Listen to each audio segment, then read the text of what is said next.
Ευχαριστώ κύριε Πρόεδρε. Κύριε Υπουργέ, καταρχήν δεν πρόκειται μόνο για 1.000 άτομα. Δεν είναι 1.000 άτομα οι λαθρομετανάστες. Είναι πάνω από 2.000 και μέρα με την ημέρα που περνάει αυτός ο αριθμός συνεχώς διωγγώνεται.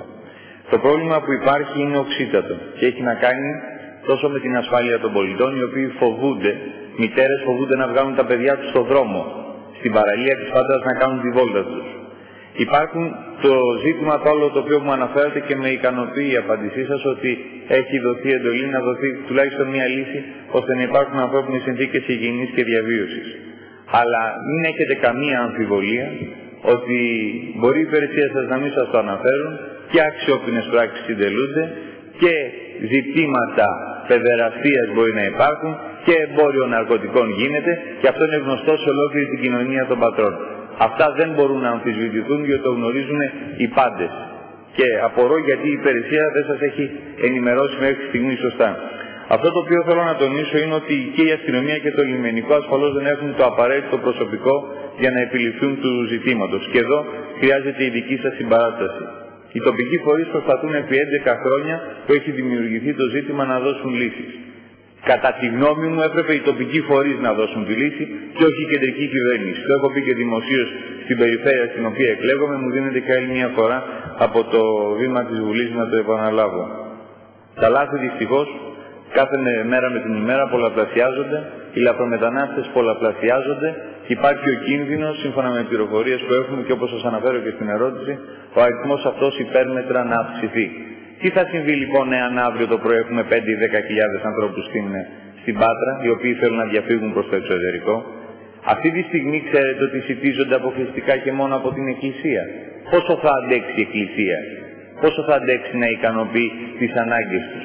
Είναι σοβαρότατο το ζήτημα και το πρόβλημα για μένα πρέπει να λυθεί άμεσα. Η πολιτεία λοιπόν, από τη στιγμή την οποία οι τοπικοί φορείς δηλώνουν ανεύθυνοι και ανίκανοι να λύσουν αυτό το μείζον ζήτημα, οφείλει να αντιδράσει. Και οφείλει να αντιδράσει κατά τη γνώμη μου άμεσα, προστατεύοντας και τους λαθρομετανάστες, αλλά προστατεύοντας κυρίως τους κατοίκους των πατρών που έχουν χάσει στην πραγματικότητα τον ύπνο τους. Η εικόνα που παρουσιάζει αυτή τη στιγμή η Πάτρα, η πύλη υποτίθεται εισόδου-εξόδου της χώρας μας προς και από την Ευρώπη, είναι άθλια. Σας ευχαριστώ. Ο Υφυπουργός κ. Χριστοφώτης. Ευχαριστώ κύριε Πρόεδρε. Θα ήθελα να ενημερώσω τον κύριο συνάδελφο, καθώς επίσης και όλους τις κυρίες και τους κυρίους που παρευρίσκονται σε αυτή την αίθουσα, καθώς επίσης και τους μαθητάς από το σχολείο, οι οποίοι συμπτωματικά σήμερα είναι και σε αυτή την ερώτηση. Εν πρώτη, δεν υπάρχει λάθος πληροφόρηση από τις αρμόδιες υπηρεσίες. Είμαι απόλυτος σε αυτό το οποίο λέω.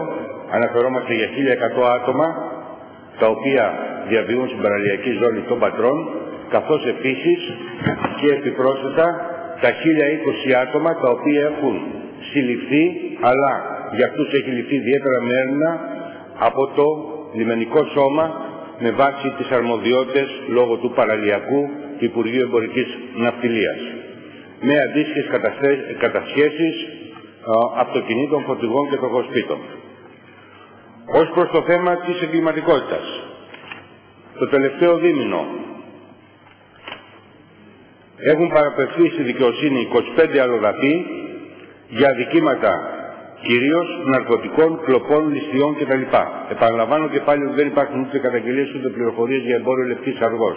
Και βέβαια αντιλαμβάνεστε ότι το ενδιαφέρον και από πλευράς της αστυνομίας είναι το ίδιο με το δικό σας, ίσως και παραπάνω, για θέματα πατάξης εγκληματικότητας.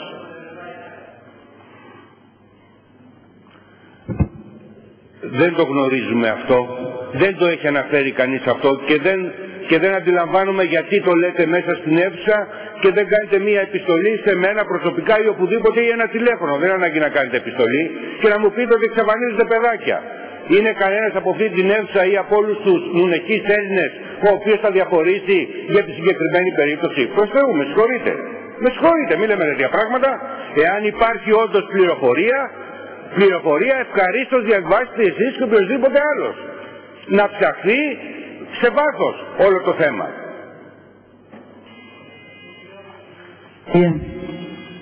Δεν θέλω να σχολιάσω την αδιαφορία όπως εσείς επικαλείστε των αρμοδίων φορέων της τοπικής αυτοδιοίκησης. Δεν είναι αυτή η αρμοδιότητά μου, δεν είναι αυτό το καθήκον μου. Αυτό όμως το οποίο ακράδαντα πιστεύω είναι ότι και οι τοπικοί φορείς θα πρέπει να συμβάλλουν με την κρατική εξουσία ώστε να επιληθεί το πρόβλημα, όπως είπα και στην πρωτολογία μου, αναφορικά με την αστυνόμευση, την πάταξη οποιασδήποτε μορφής εγκληματικότητας και όχι μόνο για τους συγκεκριμένους ανθρώπους, αλλά και για άλλους στην περιοχή. Και από την άλλη πλευρά να εξυπηρετηθεί η ανθρώπινη διάσταση και τα δικαιώματα αυτών των συγκεκριμένων ομάδων. Σε ευχαριστώ.